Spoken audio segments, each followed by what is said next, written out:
Pernah kepikiran nggak sih kalau ada makna yang tersembunyi di balik kejadian sehari-hari kita? Nah, kali ini kita akan bedah sebuah filosofi mendalam yang melihat setiap tarikan napas dan setiap peristiwa, mau itu baik atau buruk, sebagai sebuah pesan. Sebuah cara untuk menemukan yang ilahi justru di dalam hal-hal yang paling biasa. Yuk kita mulai perjalanan kita dengan sebuah ungkapan indah dari Tanah Jawa, Rahayu Sagung Dumadi. Coba bayangkan ini bukan sekedar ucapan halo, tapi lebih ke sebuah doa yang tulus. Sebuah harapan agar kedamaian itu menyelimuti segalanya yang ada, dari manusia sampai butiran debu terkecil. Oke, jadi ide tentang sapaan universal ini jadi pintu masuk kita. Dari sini, kita akan lihat gimana konsep salam yang kelihatannya sederhana ternyata bisa membuka pemahaman yang jauh lebih luas tentang cara kerja alam semesta. Coba deh kita lihat ini. Di satu sisi kita punya filosofi Jawa, di sisi lain tradisi Islam. Keduanya, meskipun lahir dari budaya yang beda, ternyata punya inti yang sama persis. Sebuah harapan akan kedamaian yang nggak cuma buat manusia, tapi buat seluruh keberadaan. Nah, di sini nih konsepnya mulai jadi makin luas. Salam yang tadinya mungkin kita pikir tertuju ke satu sosok sentral, Nabi Muhammad, ternyata dimaknai sebagai salam untuk, ya, seluruh alam semesta. Ini petunjuk pertama kita kalau filosofi ini melihat semuanya itu saling terhubung. Kalau salam aja bisa berlaku untuk seluruh alam semesta, gimana dengan hal-hal lain? Nah, ini yang membawa kita ke gagasan berikutnya yang jujur cukup radikal, bahwa segala sesuatu yang kita alami itu sebenarnya adalah sebuah utusan. Jadi, filosofi ini mengambil istilah yang sangat kita kenal, Rasulullah atau utusan Tuhan, dan memberinya makna baru.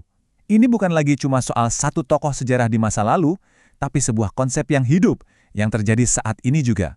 Setiap peristiwa, setiap orang, bahkan setiap objek di sekitar kita bisa menjadi utusan yang membawa pesan ilahi. Dan utusan ini tuh bukan hal-hal yang aneh atau jauh loh. Justru sebaliknya, mereka adalah hal-hal yang kita temui setiap hari. Pas kita dapat rezeki, pas kita hadapi tantangan berat, bahkan sesederhana perasaan kehilangan atau kebahagiaan yang tiba-tiba muncul. Semua itu pembawa pesan. Nah, ini dia intinya. Nggak ada yang namanya kebetulan. Setiap peristiwa itu adalah kiriman yang memang dirancang khusus untuk kita. Artinya, nggak ada satu momen pun dalam hidup kita yang sia-sia. Pertanyaannya sekarang, apakah kita siap untuk membaca pesannya? Tapi, tunggu dulu. Gimana ceritanya setiap kejadian bisa punya makna? Untuk menjawabnya, kita perlu paham dulu dua sisi dari realitas itu sendiri. Yang kelihatan dan yang nggak kelihatan. Atau yang di sini disebut sebagai kosong dan isi. Jadi gini. Di satu sisi ada kosong, sumber dari segala sesuatu yang tak berbentuk, kesadaran murni yang tak terbatas. Terus di sisi lain ada isi. Ini adalah segala sesuatu yang bisa kita lihat, sentuh, dan alami. Tubuh kita, alam semesta, setiap peristiwa. Nah, poin kuncinya adalah keduanya ini bukan dua hal yang terpisah, tapi dua sisi dari satu koin yang sama. Hubungan keduanya tuh keren banget. Bayangin deh, layar bioskop yang putih dan kosong.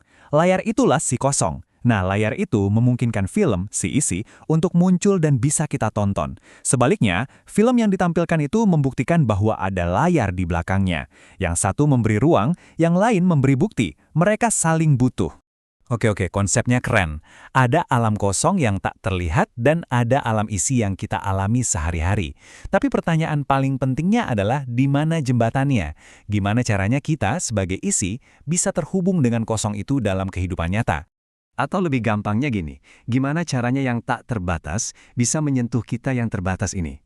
Di mana sih titik pertemuan antara sumber yang tak terlihat itu dengan tubuh fisik kita? Jawabannya ternyata adalah sesuatu yang dekat banget sama kita. Saking dekatnya kita sering lupa. Sesuatu yang kita lakukan ribuan kali setiap hari tanpa perlu disuruh. Napas kita. Kelihatannya sederhana, tapi seperti yang akan kita lihat, ini dalam banget maknanya. Dalam filosofi ini, napas itu bukan sekedar proses biologis menghirup oksigen loh. Napas itu dilihat sebagai jembatan sakralnya.